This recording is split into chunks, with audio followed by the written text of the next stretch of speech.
So this is going to be another movie review. This one's called Chimes at Midnight, 1965. Glorious black and white. I'm giving it 1 out of 5 stars. I hate this flick. I was skeptical from the beginning. Anytime you see Orson Welles and Masterpiece together, you should be very skeptical. I thought Citizen Kane was a mediocre movie. I didn't like it. Well, I liked it, but I didn't fall in love with it like most people do. At one point, it was considered the greatest movie of all time until Vertigo took that mantle, rightfully so. Well, maybe Seconds is better than Vertigo, but Vertigo is up there. It's up there in the top 100, I think. At least. At the very least. Citizen Kane is not. It shouldn't even be number 2, in my opinion. But anyways, it's based on this Shakespearean villain named Falstaff, and in the trailer, Orson Welles turns him into an anti-hero type of thing, sort of like recent Jackie Chan movie that I saw that I can't think of. Anyways, I can't remember the title of it, but I did get quite a lot of comments in my last video.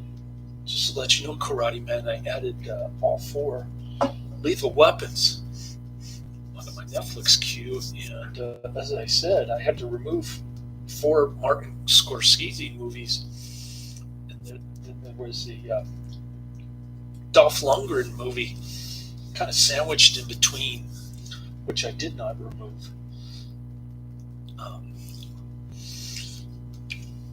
So I gotta put that Martin Scorsese stuff back on my Netflix queue next week. Let's see what I got coming down the pike for next week. Of course, I'm going to watch Death Dream next. Not to be confused with 1991 Death Dreams. This is a very much anticipated Blue Underground Adrian recommendation. And yeah, I've been waiting a long time for this. I don't think I would have ever actually gotten to it if Adrian hadn't mentioned it. But so thanks very much for that. I added The Children, which was another Adrian mention. He says it's probably rubbish, but I added it anyway. Kind of like the Wizard of Gore remake that he mentioned. He mentioned that one was rubbish too, and for the most part it was. He was right. Adrian is right about 80% of the time, I think, which is pretty good in my book, but I hated Chimes at Midnight. Let's see what I got. Alright, so The Ghost of Mrs. Muir I probably won't get. Swept Away in the Paradigm Case I probably won't get, but I will get The China Syndrome, Chinatown, and Chinatown After Dark. Lots of China stuff coming my way next week. The China Syndrome, which is 1979, that's with Jane Fonda, Michael Douglas, Jack Lemmon.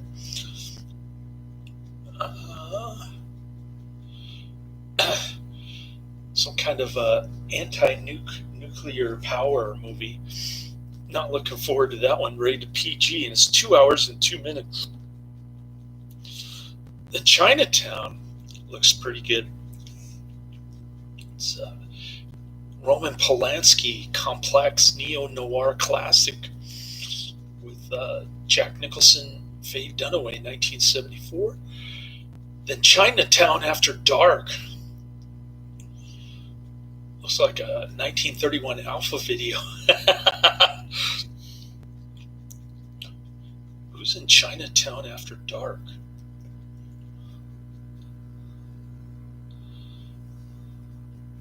I don't recognize any of these actors, but it does look like an Alpha video. It is Alpha video. Bunch of actors that I never heard of. Chimes at midnight. Takes forever, man. I was watching that in between naps yesterday. Early afternoon. I worked another 12 hours, so 15 hours Friday and 12 hours Saturday. It was pretty decent overall. 27 hours in 2 days.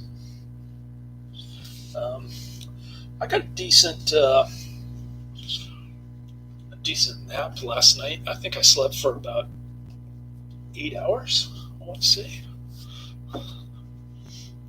So hopefully I won't be taking long naps, but I did only get roughly 4 hours.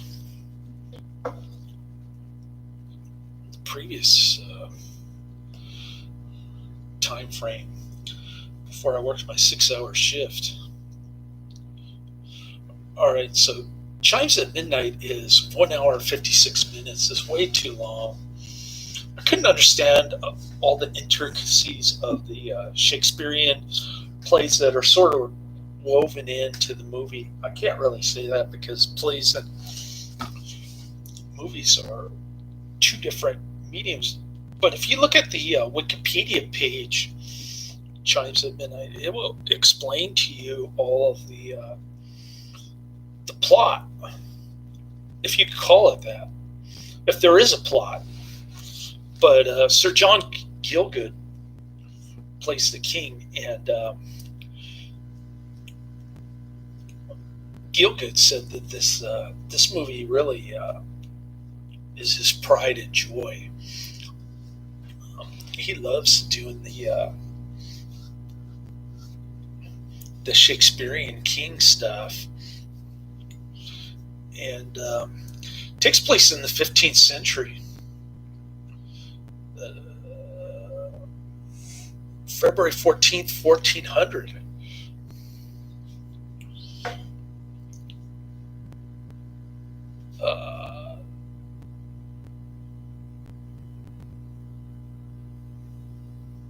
John Gielgud killed Richard II and usurped the throne, almost like what Joe Biden did to Donald Trump. But anyway, he's the usurper. So there are a bunch of rebels who want to overthrow the king. And old fat Orson Welles, who plays Sir John Jack Falstaff, is corrupting the king's son, Prince Hal, with prostitute thieves and other criminals. Falstaff himself, Orson Welles, he wants to rob some money. He wants to steal money. So Prince Hal plays a trick on him, and he takes the money himself. And Sir John Gielgud is not amused with Prince Hal gallivanting around with this libertine guy who likes to hang out with hookers and thieves all the time in the Boar's Head Tavern, which is like a boarding house for prostitutes and winos. So Prince Hal is easily corrupted, and he looks up to Falstaff, Orson Welles, as sort of a father figure rather than the king. So the king gets irritated with him, tells him to cut it out right around the time when the rebels want to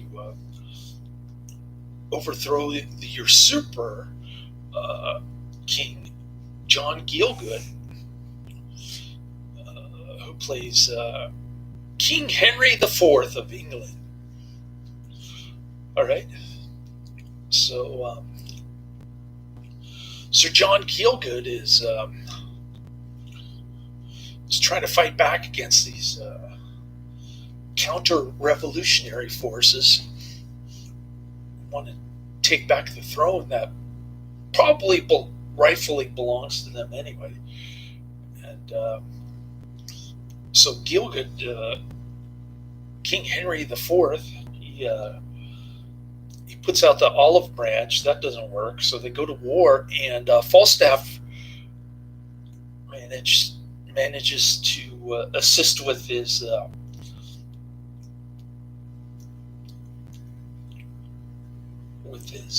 militia of deplorables, I guess you call them. People who are on the fringe of society in 15th century England. So they end up winning the war, but then Gielgud, Henry IV, gets sick, and he ends up dying. At first you think he's on his deathbed and he's dead, and then his son takes the crown prematurely, not knowing that he's still alive. And Gielgud comes back to talk to his son and to give his last gasp on the throne.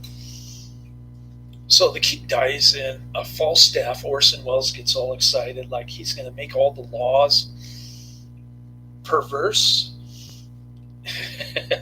Sort of like Frederick Bastiat's The Law. He talks about socialism, the law perverted and corrupted by socialism, legal plunder. My son got that book at the library, The Law. It's kind of weird because it was written in the 19th century, and Bastiat says that women shouldn't be allowed to vote, which is kind of 19th century backwards thinking, I guess, but maybe not. On second thought, ever since women voted, we've had socialism in place. Anyways, at least here in the United States, probably all over the globe too. But women's suffrage wasn't necessarily a good thing, or it didn't result in good thing, I should say. Anyways,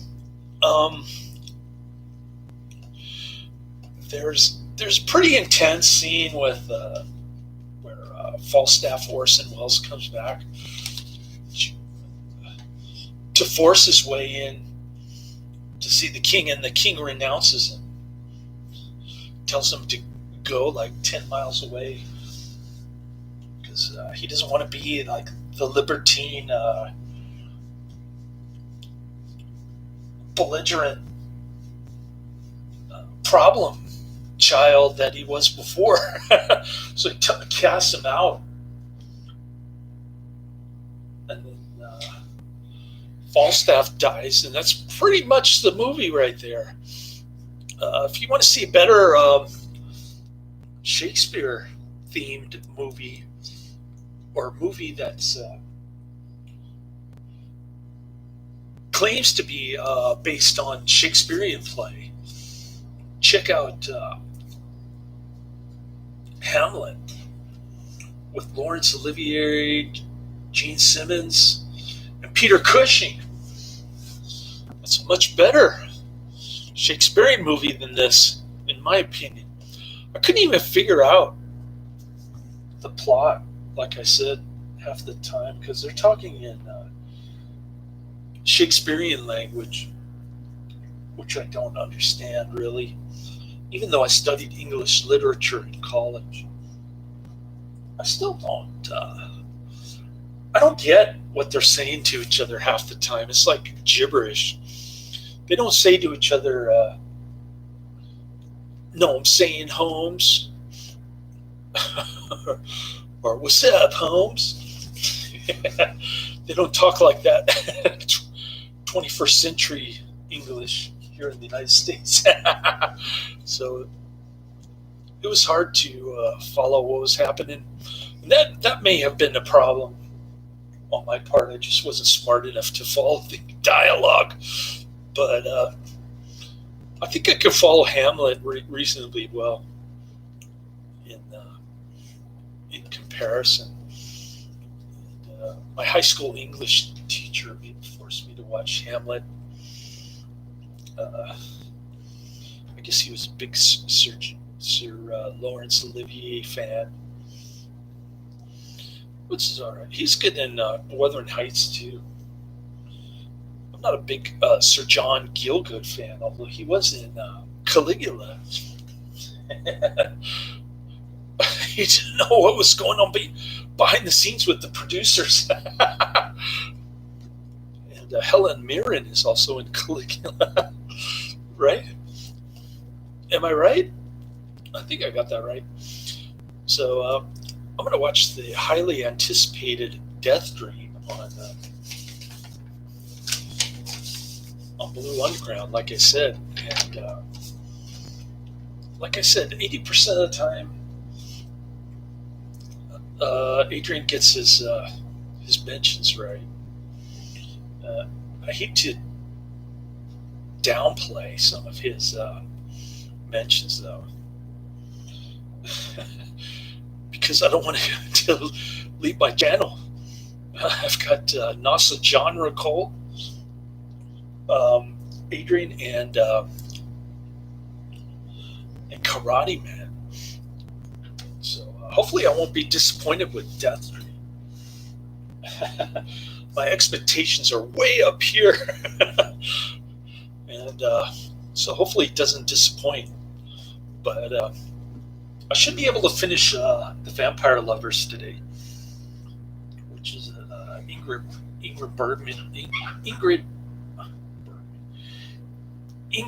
Pitt plays the lesbian foo vampire. I've never actually seen bite marks on a woman's chest before. But man, she is ugly. The white victim of the lesbian foo vampires is not good. That one also has Peter Cushing in it. So cool. I mentioned Peter Cushing twice. Sir Laurence Olivier. We're getting into the nitty gritty today with all these mentions. Not the least of which is the Adrian mention, Death Dream, not to be confused with Death Dreams 1991, which has, I think Dick Clark was behind that, Death Dreams. Maybe I'll get around to watching Death Dreams also. 1991.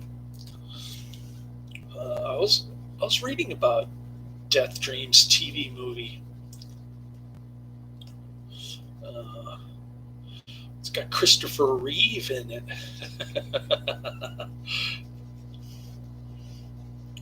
And I don't even see a Wikipedia page for it, but there is an IMDb page. TV movie. Anyways, maybe I'll get around to seeing Death Dreams one of these days. I ate my lasagna. I gave him a snack bag. He's still coughing. He got sick again.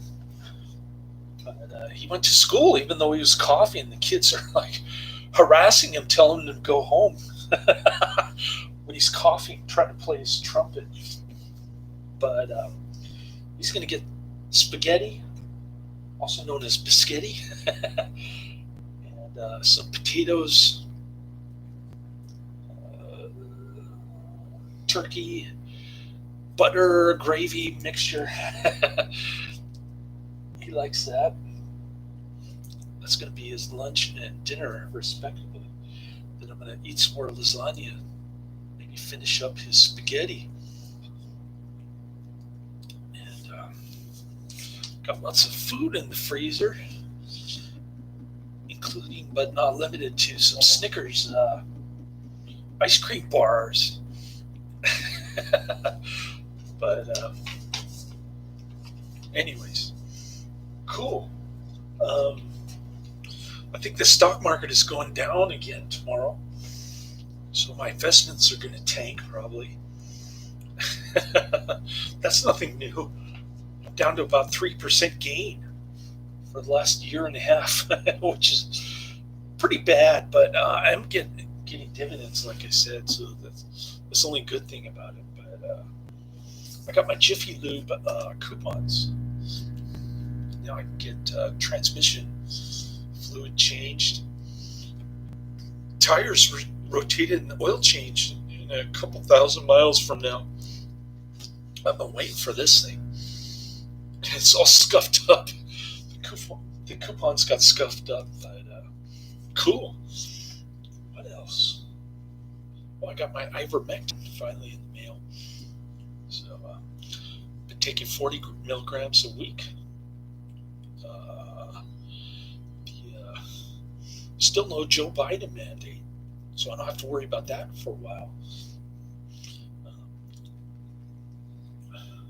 And if my company tries to force me to get tested, or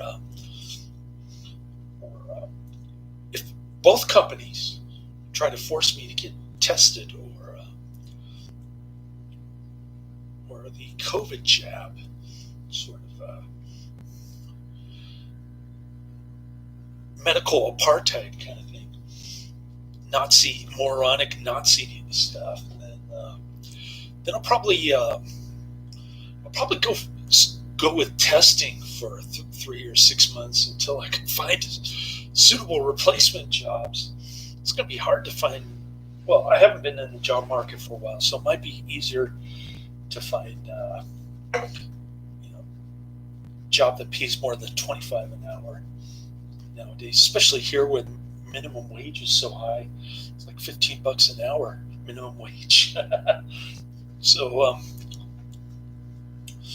we'll see how that goes. But anyways, I've been babbling on too much. Chimes at midnight. Don't check it out. I don't recommend it. And give it 1 out of 5 stars later.